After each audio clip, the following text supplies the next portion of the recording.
Hello and welcome. You are listening to the Gay with God podcast, a safe place for us to share our stories and support one another. How long did we know? What challenges did we face? Did we lose our faith?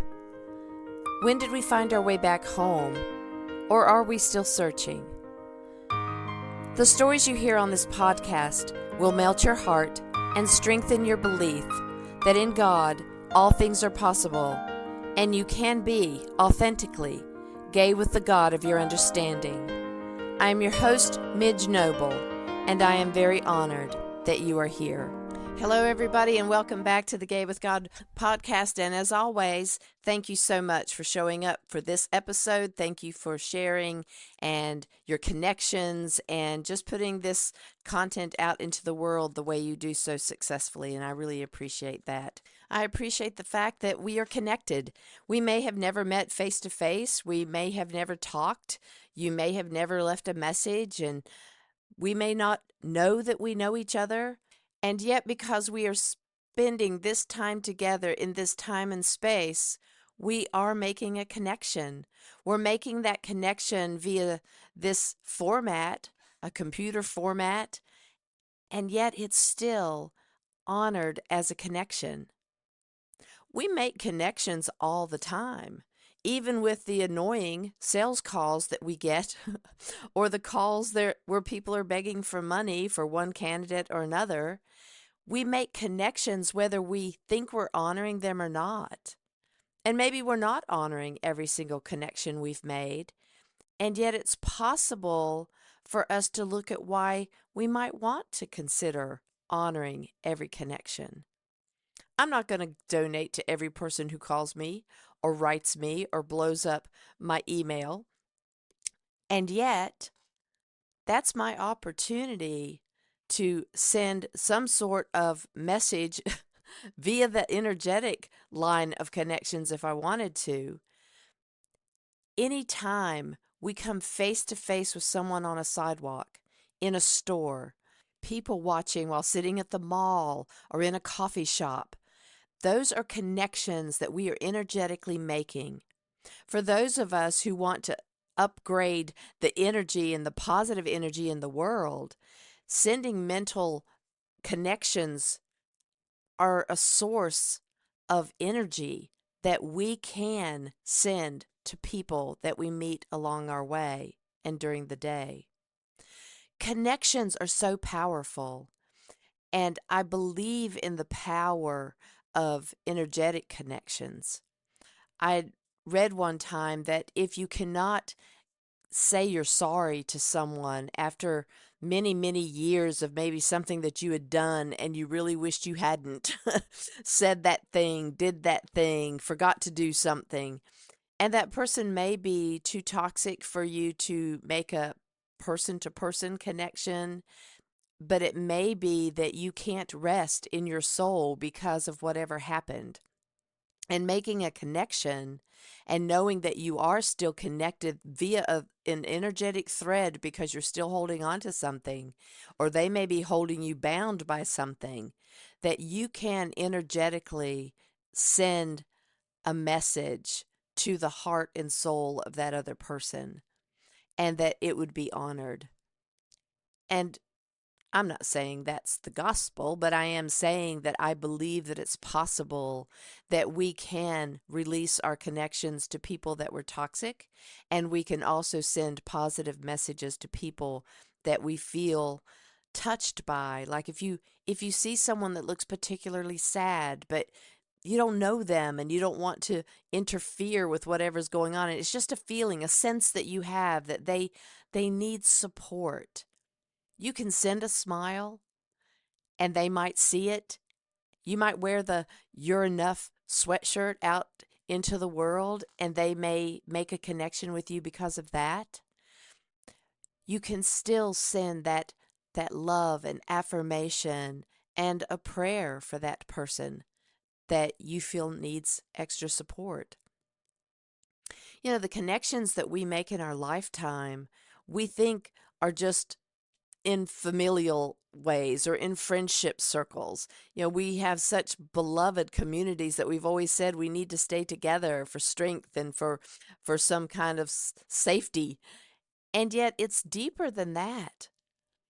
But if we just take it with your lifespan, if we just keep it right there for now, think about the connections you made in grade school. You may or may not still have those connections in your life, but I bet there are certain people that you met in kindergarten, in grade school, in middle school, that you may still remember vividly some moment that you guys shared. It might have been a good moment, it might have been not so good, but there's still a connection there. If you have a memory of someone, there's definitely a connection there. What about high school? Are any of the friends that you really hung out with in high school still physically connected to you, calling them, visiting them, sending Christmas cards, or are they just a connection through memory? College, graduate school, seminary, whatever you've done since then, how many of those connections are still what you would consider viable? Viable meaning that you meet them all the time, or you see them once a year, or you're still actively talking on Facebook, or you're having some sort of connection to stay together. Those are powerful moments to keep the flow of who you are and what you've been to other people alive and real. Our memories are no less live, though. If we have a memory of someone from our past who's already died, that connection is not broken. That connection stays with us. Reverend Erica Takis is now at St. Paul's Church in Winston-Salem, and she gave an amazing sermon the other day named One Water, One Body, a Baptismal Reflection. And I am not at all going to really talk about what she did with that sermon, but the way that she connected us all through the water of the baptismal font and our ancestors was just brilliant. And the reason I'm mentioning that to you, because it then put me on a path of connections for today's episode. And I have posted in the show notes from today's episode a link for you to hear that sermon. I just love her sermon so much, and she meant a lot to us when she did our interim time when our priest left, and she was our interim priest. And it was just amazing. And that connection is still viable, and I still love seeing her. And I went to convention this past weekend, and she was there, and we got to reconnect. I got to reconnect with Father Joe, and I made new connections. And I would always call that a God wink because the people I connected with were there for a reason, and I'm probably there for a reason for someone else. So whether we are constantly talking to people from previous jobs we had or where we used to live, the impact that the person left you with is so vitally important. And that reminds us that whatever impact we are leaving on other people, they are going to take that with them for probably years or a lifetime. And so we got to be very careful about what connections we make and how we preserve them, how we honor them. And I'm not saying, robocall or text everybody you've ever known every day. I'm just making the point today that connections are valuable, and whether we honor them or not, they are etched into our memories and into our cells. Mother Erica reminded us during her sermon that the water that we use now is not new water. And she has a great explanation about that. But just as you think about water being in the streams and then going up into the air, and we do have a recycling of water in different forms. And she took it a step further, which was brilliant, and connected us all the way back to the water being used by our ancestors, being used by prophets and saints back in the day. So, as Episcopalians believe that our ancestors are called forward during Eucharist, because when we say that final Amen at the end of the Eucharistic prayer, it is bringing forth all of the people who have knelt at that rail before, all of the people who have been a part of the body of Christ, that whether we are living or dead, we are still all connected. And the living water that you may in some churches see in a font, and you can dip your fingers in and do the sign of the cross and as a blessing, that water and that connection is bigger than we ever would have thought. So it's so important that we honor the moments with each other, that we honor the connections that we make in our community, in our churches, in our families, in our neighborhoods. And in this time, more than ever, I believe that we need to be really aware of what trail we're leaving behind us. It is so hard right now to keep our energy up on that high flying disc and stay connected to God's love, to stay connected to Jesus's mission, and being love in all moments of time. And I know that that's a struggle, and yet I will always aspire to be better than I was the minute before. And so I'm not giving up on any of us. I'm not giving up on the idea that we will right the wrongs that are happening with love and determination and speaking boldly and opening up our hearts to people that we don't know. Because if we're seeing something on TV, we've made a connection to that atrocity or that deep grief. And we don't have to be in their specific space to stay connected and offer them some sort of healing prayer, some sort of uplift from our soul to their soul. So as we honor our connections, we really need to believe and know in our souls that it's important and it's viable. It's absolutely viable, and we can absolutely do it even if we're not shoulder to shoulder. We are energetically connected. As soon as the God of our understanding breathed life into Adam, that human became our ancestor, and that human is still connected to us. And we are connected to every other person who has walked this earth in some form or fashion. Now, I have lots of questions about that, so just know it does blow my mind to think that we all kind of came from one source. And I'm not sure how it all happened, but I do believe in the connection to our ancestors and that we are all a part of that. So as you walk through your day, as you're feeling depressed, as you're feeling overwhelmed or tired, remember that you're not walking alone. You will never walk alone because you bring a whole host of connections with you.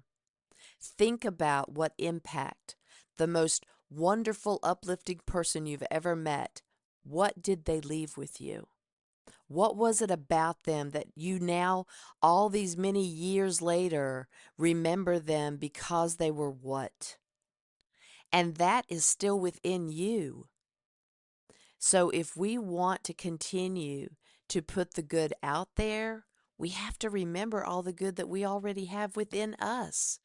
One, because we were made and created with the ultimate love. And that's always present within us. Whether we have covered it up for whatever reason or not, it is already there and accessible. And as we walk through this earth, we would want to be that same connection for someone else. What they left for us, we can continue on. I kind of talked about that before when we talked about, families and what each person brings to you and what impact it had. And so this is the same kind of thing, but it's with ancestors that you would have never met. You read about them in the Bible. You've seen the stories of some of the good and the not so good things they've done. All of that generationally continues to come up. And that's why people talk about reparations. You might not have been somewhere in the deep South and stood there watching someone be hanged while you're eating a snack, but we are all connected to the ancestors that may have done that. And so as we think about what we can do for each other, the first thing is to be humbled by the fact that we are not always a solution. We may have been connected to part of the problem. And even if we've not done that atrocity today in our lifetime to someone, we probably are connected to someone who has. So we need to honor the connections.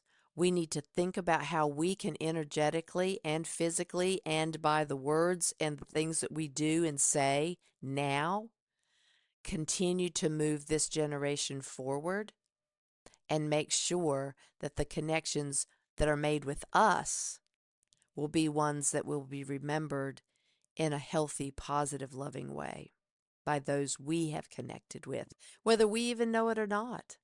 Somebody may come up to you someday and say, "You had this impact on me," and you didn't even know it. And it might have even been somebody you didn't even know at all. That's the joy of honoring our sacred connections, is that we can be that energy for someone else, maybe on the worst day they've ever had. That smile, that energetic prayer, that connection that you might make as you see somebody across the room, and you might not ever speak, but there's something about how you sent that message to that other person that they may carry with them. And they may tell you someday what impact you've made.